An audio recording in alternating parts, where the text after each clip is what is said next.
Just go. Just go. Forget the music. Forget all the bullcrap. Okay, hi. I'm going to talk about my mom in this video. I hit the cannabis cart so many times. I was like the dude hitting the DMT cart. You know, like I'm about to break through. I broke through and then I hit it like 3 more times. So like I have like separated the particle form of myself from the waveform entity of myself, and I'm like 2 people right now. I'm like well, not 2 people. I'm 1 person, but I realize that I am 2 things that make the person.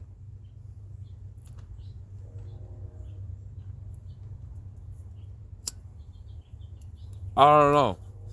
Maybe I'm so high and so drunk that I'm like seeing the 2 sides of the double helix of my own genes or something and my own DNA.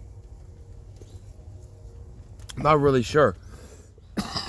But I have this deep, tacit, and internally intrinsic understanding of my own existence at the moment. And I think it's because I'm like seeing my own genes, dude. Like, I can't explain like what I'm seeing and comprehending and mentally processing right now. This is the best way I can give it to you in any form of concision. And I'm just realizing, like, you know, like, look, this isn't going to be a dark, depressing video, but I am going to tell you one of the biggest traumas in my entire life, honestly, was that I was like 5 years old, and I asked my dad if he would play Super Mario Brothers with me on the Nintendo Entertainment System. And I played through level 1-1, and I got to level 1-2, and then I died on purpose because I didn't want to get too many stages ahead of my dad.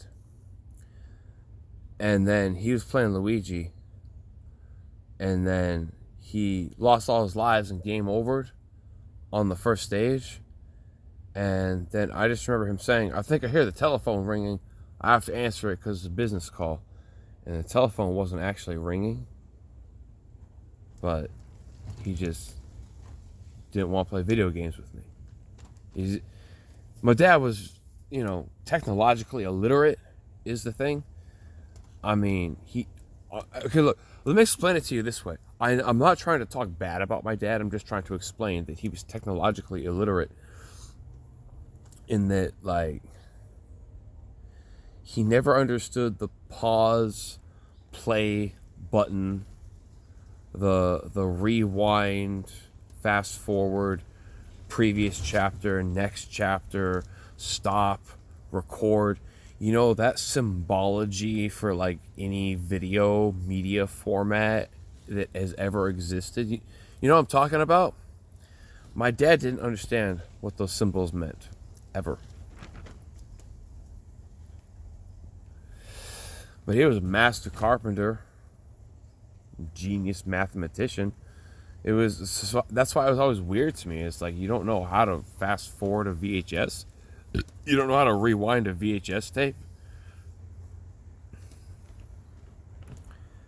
So I have my dad's genes, and my dad, he was a motorcycle enthusiast who would go illegally dirt racing motorcycles. He loved Honda engines, by the way, but his favorite was the Vincent Black Shadow. He thought that was the best motorcycle ever made. Always regret not being able to get enough money to just buy him one. I know he always wanted one. That was his favorite motorcycle. You know, like, my dad had an entire motorcycle shop. You know, servicing engines, you know, selling parts, working on stuff. You know, that's how he met Richard McPeak. Look up Richard McPeak. Southern California, the best auto detailer for classic cars in Southern California. Richard McPeak. I ain't playing.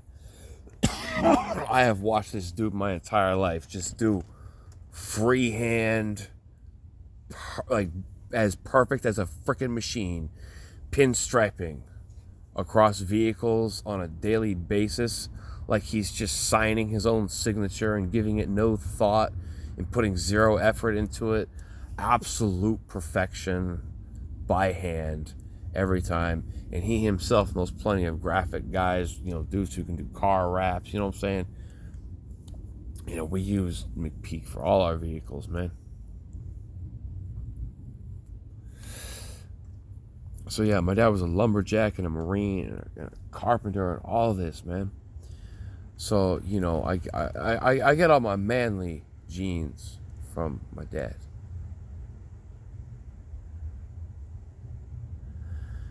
And then I have like my mom's side of things,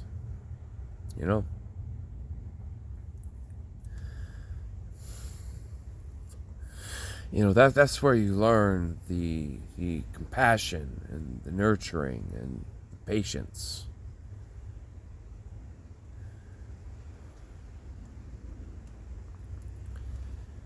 And as I've studied psychology throughout my life, the thing I've noticed that honestly is in the most danger of being lost in global society is that nurturing motherly aspect that is supposed to come from women. Maybe I'm an old man yelling at clouds and I don't understand the current generation, but when I'm out and about and you see a woman in a dress, it's like, what the hell is that? Like, no, like, you don't, like, especially in Southern California here, where the women wear dental floss and call it clothing.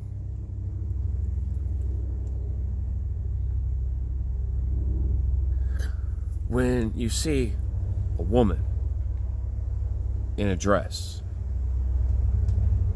normally walking around society, it's like, that's a shiny Pokemon. You don't see that.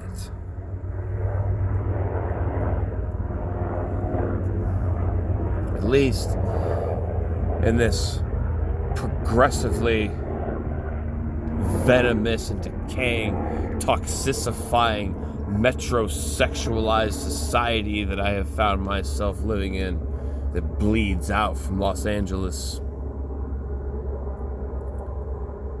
Nah, I don't agree with him, man.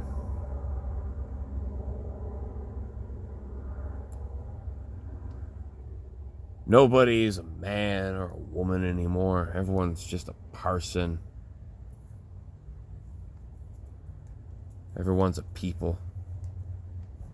Denounce a person to a statistical number. I don't agree with that one freaking bit.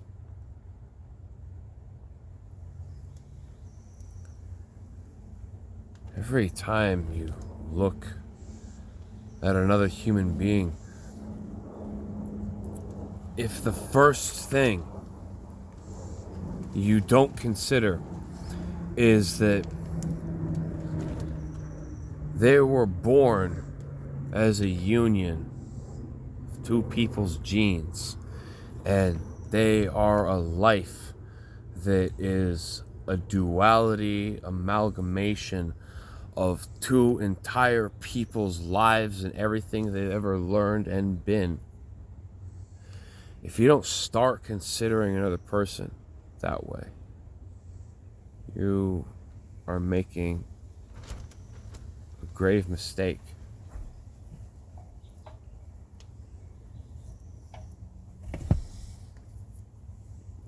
You know, every single person you've ever met in your life right now was born because a dude and a chick had sex. And forgive my vulgarity of using medical terminology. Apparently, Twitch doesn't like that. If you know what they don't like proper terms even. Maybe I need to speak more colloquistically. But like when semen fertilizes an egg and two entire sets of genetics and sets of hereditary memories and experiences amalgamate into a living person. Every person you've ever met exists because that happened. Everyone knows that, but have you ever like really thought about that? Like really think about that. Beyond the haha sex, pee pee poo poo fart jokes that we make to, deflect away from looking at the reality of the situation of the existence of mankind, which I think is kind of stupid and you shouldn't do that. But like, we are all superior versions of that which has come before us. Like,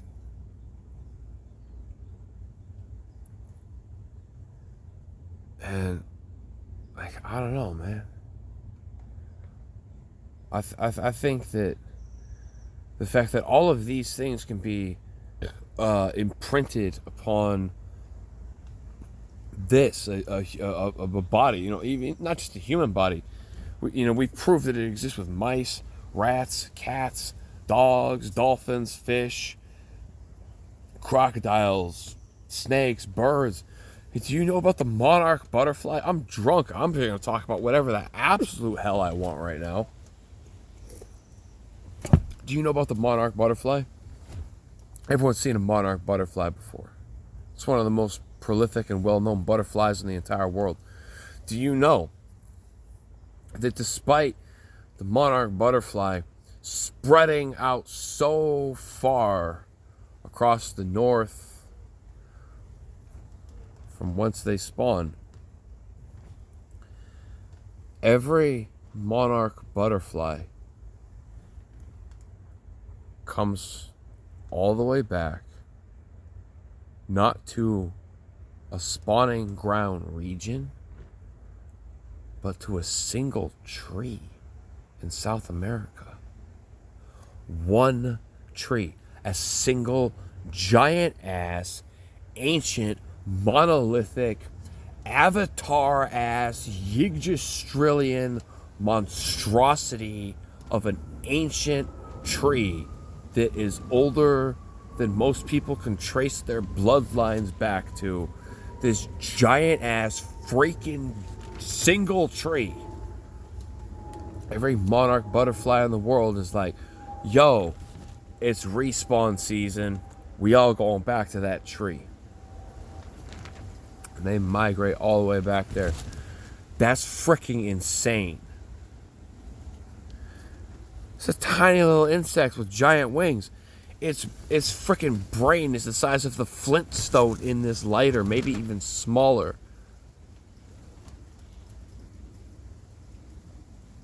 And it has the ability to know where that one freaking tree is in the entirety of the freaking planet. What the hell? That's a magnificent creature.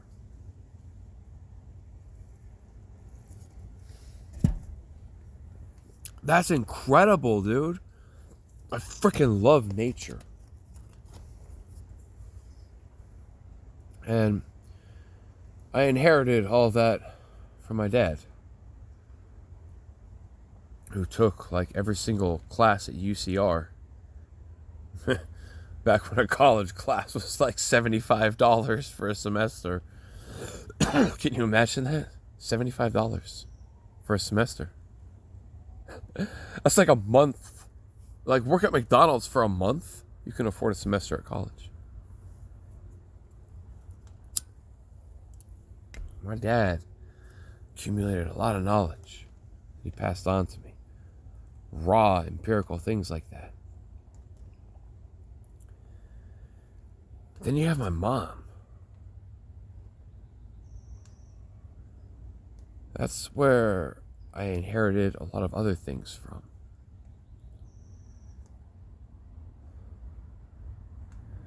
You know, when I was born, there was only one cat in our household.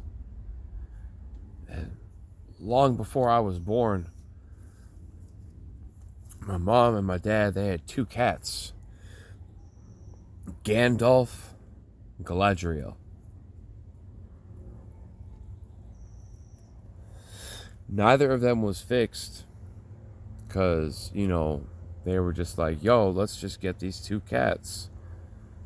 And then they had many cats one day. And they named every single one of that litter off of more Lord of the Rings characters. And all they had like every, you know, good, righteous, noble character in Lord of the Rings was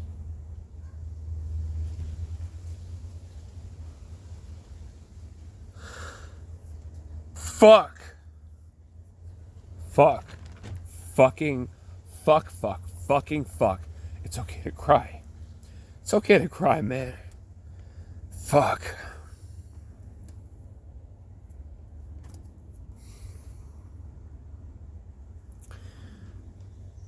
By the time I was born, there was only one cat left.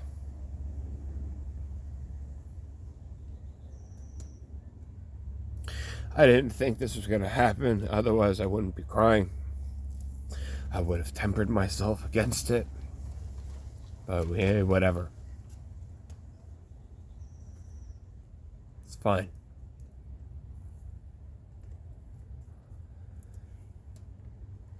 It's fine.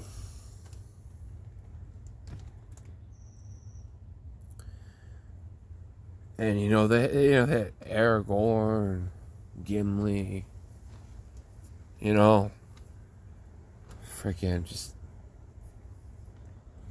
Frodo, just all of the Lord of the Rings characters, and the only one that was still alive by the time I was born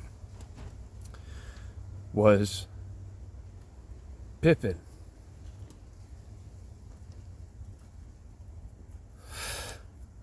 Good old Pippin.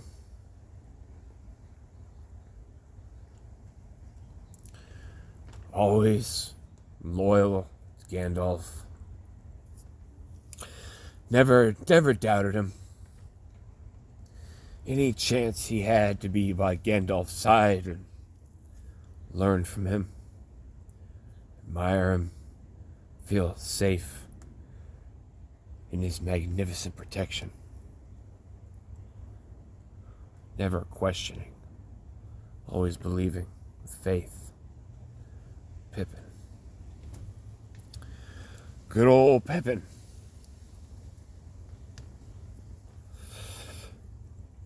When I was 3 years old, I still remember we had y'all remember Power Wheels? We had a Power Wheels Jeep. I still remember. I'm 41, and this happened when I was 3 years old. I have a good memory. Me and Pippin were outside and pulled on his tail. Like, not gently, I mean, I pulled on his tail. He turned around, he scratched the fuck out of me, dude. Like he went full attack mode on me, dude. He was like, don't ever pull on my tail again. And my mom comes outside hearing Pippin screaming and she, like, seeing blood on me. And she, like, hits Pippin on the nose and the head. And she's like, don't you ever hurt him ever again. Don't you ever hurt my baby ever again, Pippin. And then from that point forward, me and Pippin were just like best friends, dude. You know? And that after that moment, it was just like, yo, look, I'm not trying to hurt you. I'm sorry I hurt you, bro. And Pippin was like, yo, man, I'm sorry I hurt you. I didn't mean to hurt you, bro. Like, I've been sitting in your crib since you were like 5 months old. I wasn't trying to hurt you, man. I'm sorry I did that. And from that point forward, me and Pippin were just bros, dude. We were just homies, dude.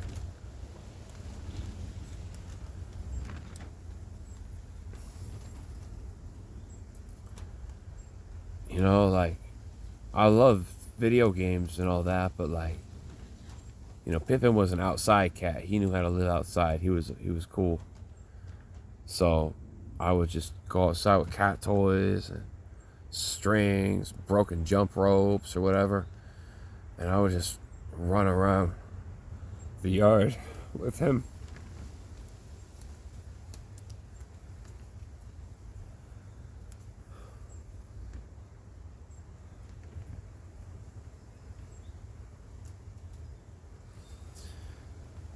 And then, you know,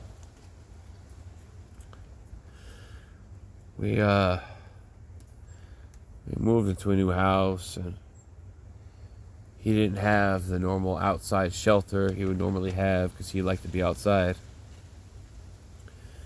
So, you know, we grew up in a carpentry house. So, you know, we built him a cat house and made him a little bed and all that, and he loved it, you know. You know, it was just it was a really small backyard, you know. It was like an apartment backyard, basically. Like an upscale apartment backyard. It's a backyard, but it's pretty small. And he would wander around the neighborhood and be as free as he wanted, but he would always come back to his cat house for some food and some water. And, you know, like, beg at the door for pets and attention. Because he was an independent cat. But he still wanted attention. He wanted to play sometimes. And then he got old. It was amazing that he lived as long as he did in the first place. Well past his 20s. But there was that day he was just meowing at the door, and you know, I thought maybe he just wants some more water and some food, and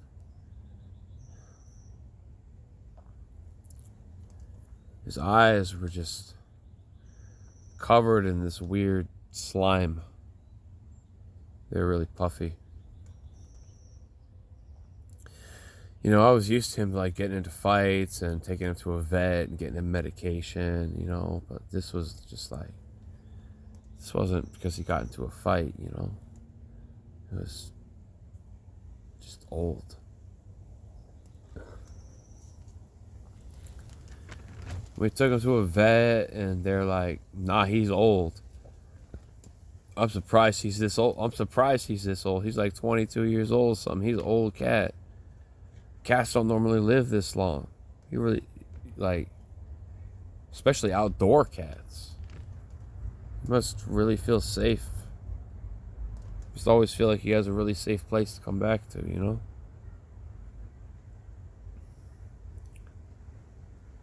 And he would just be outside in his cat house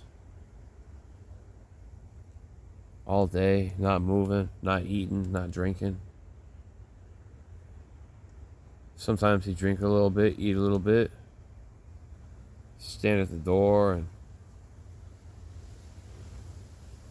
go outside to pet him, hang out with him.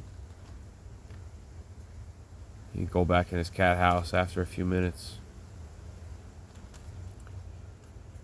And then I went one day into the bathroom, and I prayed to that merciful, almighty God.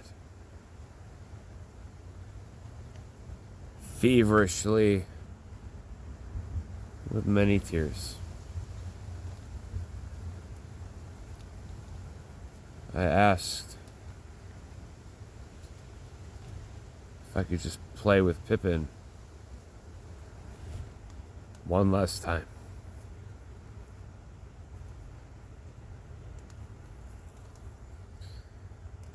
I cried in the bathroom from 9 till 10 p.m. Something like that, I don't know. Turned the back porch light on, look at him in his cat house. He looked happy. He looked calm.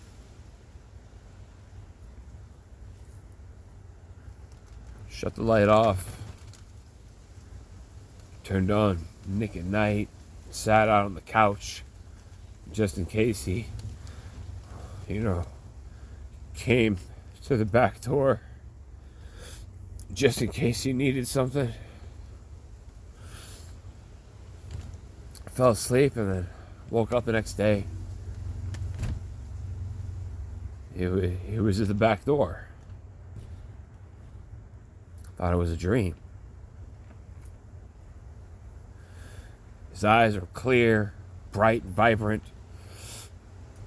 They were standing upright, meowing feverishly. Took a yellow nylon cord, bright, vibrant. Ran across the verdant green of our lawn. He chased and pounced after it.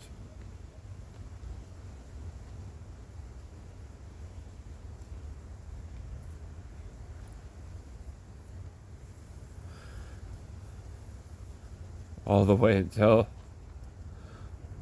the sunset.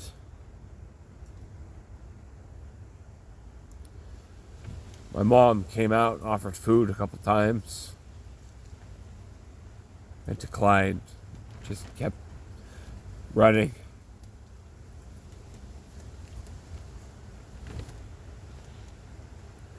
I didn't think about it at the time, how just boundless and tireless my energy was. I went to sleep. Woke up the next day. And we did it again.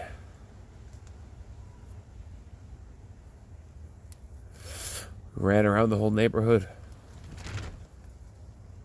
as I dangled that bright yellow string behind me.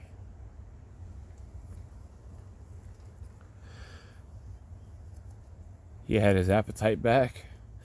He ate a whole can of, Friskies, tuna with gravy. I pet him until midnight, until he went into his cat house. I watched Nick at Night on the couch, and I woke up the next day. And I went out there with the yellow string, and I rubbed it across his paws.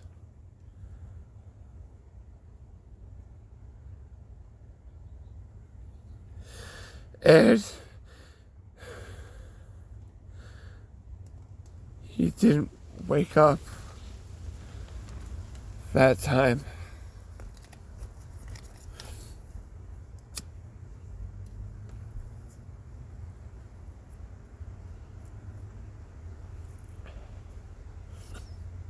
And I still remember how I could not hear anything.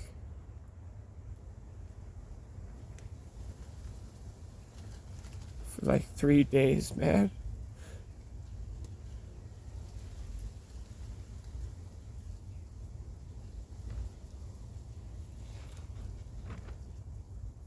There was such a void.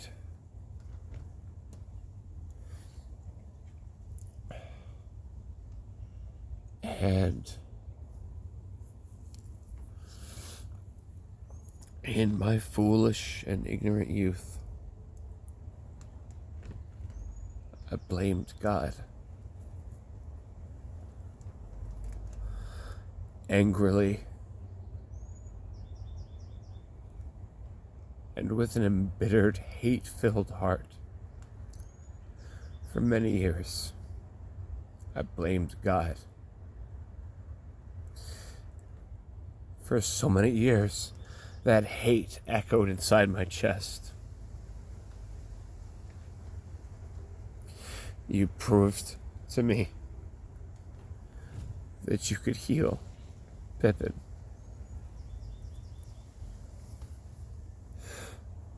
So why did you take him away from me?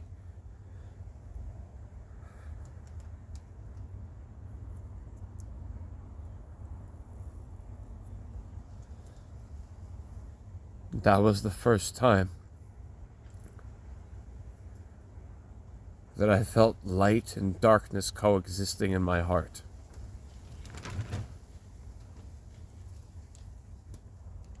That was the first time I understood. The Lord giveth, and the Lord taketh. And it is by His choosing and His will that these things occur.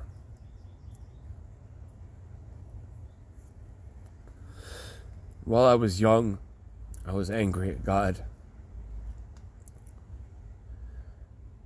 These days, I look back and I think to myself, I only prayed to play with Pippin one last time.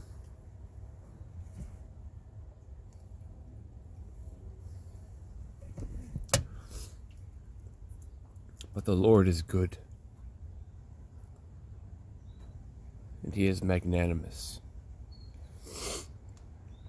He gave me 2 days to play with my beloved cat, Pippin.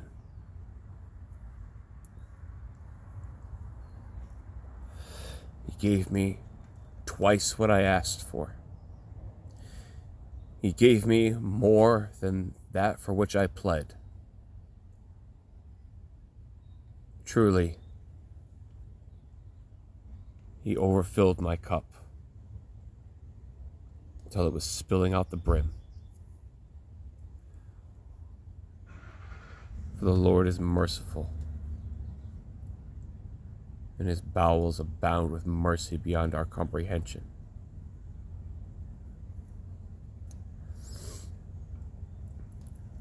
To the Almighty God of creation, who fathomed and discerned and calculated the universe and the cosmos, and every single atom and its movement there within. What is a cat but a single transient, temporary creature that walks upon the surface of one of its stars, one planet? And yet, the love of God is so incomprehensible. Even still, that He did show mercy upon me and Pippin. And He gave us both one last time to enjoy life together.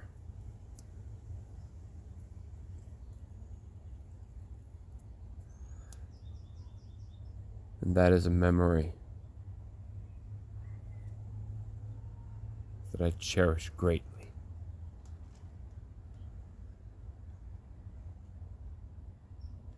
And every so with time that I shall think of those magnificent halcyon days, I will forever thank the Lord my God.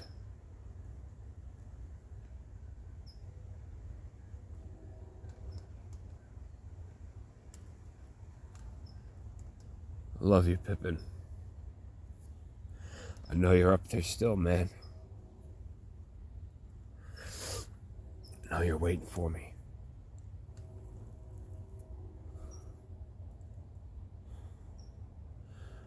One day, man. One day.